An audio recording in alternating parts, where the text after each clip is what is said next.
Hallelujah. Hearing from God chapter 2 में मैं आपका स्वागत करता हूं।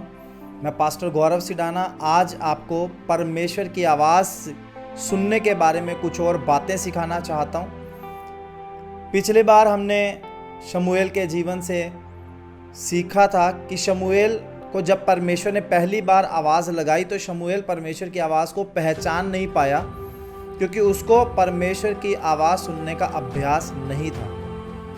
आज मैं आपको बोलना चाहता हूं कि आप अगर परमेश्वर की आवाज़ को सुनना चाहते हैं तो सबसे पहले आपको अपने मन में ये भरोसा करना होगा, ये विश्वास करना होगा कि परमेश्वर बात करते हैं।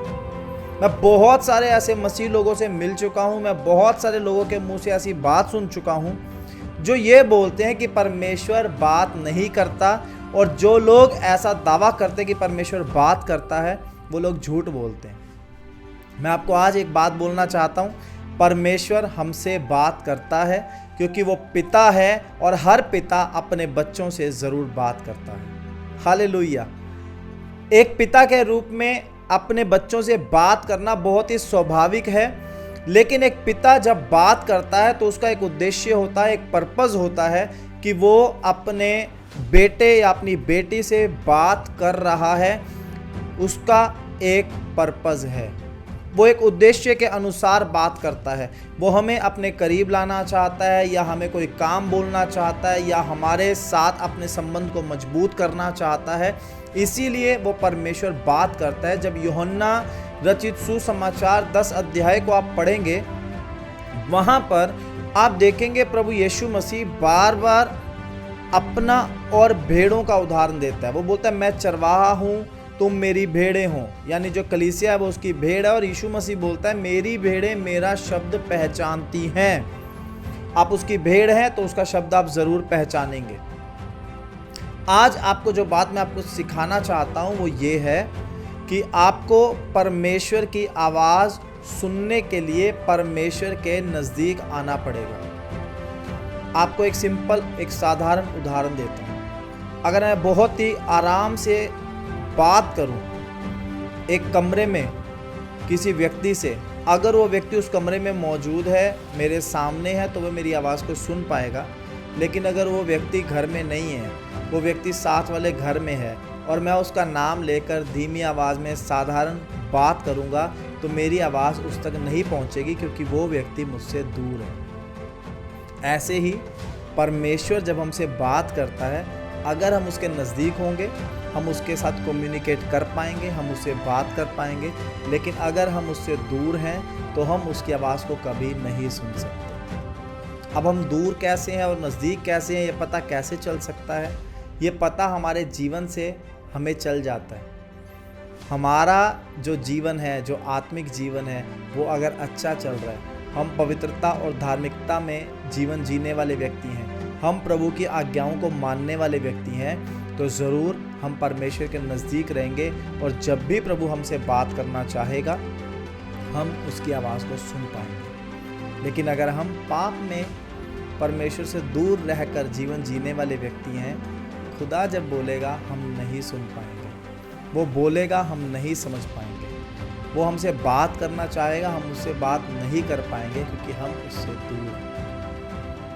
यीशु मसीह एक जगह बोलते हैं, वो मुंह से मुझे हे प्रभु कहते हैं, पर उनके मन मुझसे दूर है। किनके विषय में परमेश्वर वो बात बोलते हैं?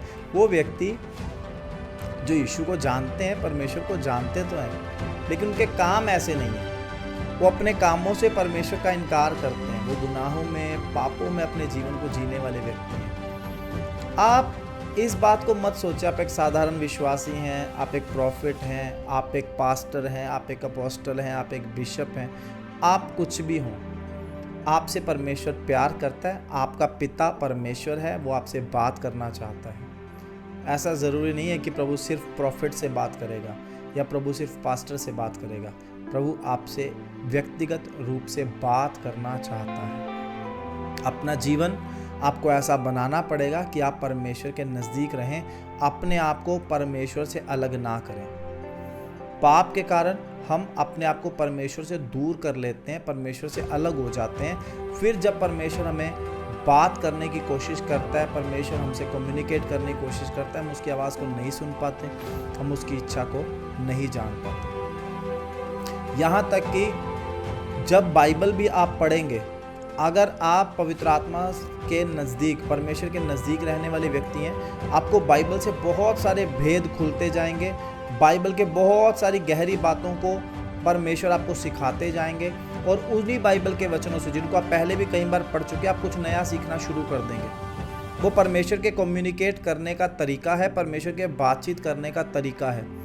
लेकिन अगर आप परमेश्वर से दूर हैं, आप बाइबल को उठाएंगे, बाइबल को पढ़ेंगे, आप एक साधारण टेक्स्ट बुक की तरह बाइबल के कुछ अध्यायों को पढ़ के बंद कर देंगे, और आपको ना कोई प्रकाशन मिलेगा, ना कोई भेद मिलेगा। आप इस बात को समझें कि आप अगर परमेश्वर को सुनना चाहते हैं तो आपको अपने जीवन में पवित्र रहना पड़ेगा, परमेश्वर के नज़दीक रहना पड़ेगा, ताकि जब भी परमेश्वर आपसे कम्युनिकेट करने की कोशिश करे, आपसे परमेश्वर बात करने की कोशिश करे, आप उसके इतना नज़दीक हों कि उसकी आवाज़ आप तक पहुंच पाए, आप उसको सुन पाओ, आप उसको समझ पाओ। दूरी परमेश्वर के साथ आपके कम्युनिकेशन को बेकार, खराब कर सकती है। नज़दीकी आपके कम्युनिकेशन को परमेश्वर के साथ बहुत अच्छा कर सकती है, और अगर आप परमेश्वर से सुनना चाहते हैं, उसके नज़दीक आपको रहना पड़ेगा। तो आज इस वीडियो के माध्यम से मैं आपको ये बात सिखाना चाहता हूँ, ये बात बोलना चाहता हूँ कि परमेश्वर की आवाज़ को सुनने के लिए ये सबसे ज़्यादा इम्पोर्टेंट है, आप परमेश्वर के नज़दीक हों। और प्रभु के नज़दीक होने के लिए पवित्रता, धार्मिकता, आज्ञाकारिता ज़रूरी है। अपने जीवन में पश्चाताप करें, पवित्रता और धार्मिकता में बढ़ते जाएं, और परमेश्वर के और नज़दीक आते जाएं। जैसे जैसे परमेश्वर के साथ आप नज़दीक होते जाएंगे, वैसे वैसे परमेश्वर की आवाज़ को आप साफ सुथरे तरीके से सुन पाएंगे। आपके जीवन से सारी तरह की कन्फ्यूजन प्रभु यीशु मसीह के नाम से दूर होगी, और आप हर बात में प्रभु की इच्छा को जान पाएंगे। प्रभु यीशु आपको आशीष दे। जय मसीह की। सभी भाई बहनों को जय मसीह की। अगर आप दिल्ली या दिल्ली के आसपास रहते हैं तो आप सब ज़रूर आएं लिविंग ग्रेस चर्च दिल्ली में। अधिक जानकारी के लिए दिए गए नंबर पर संपर्क करें।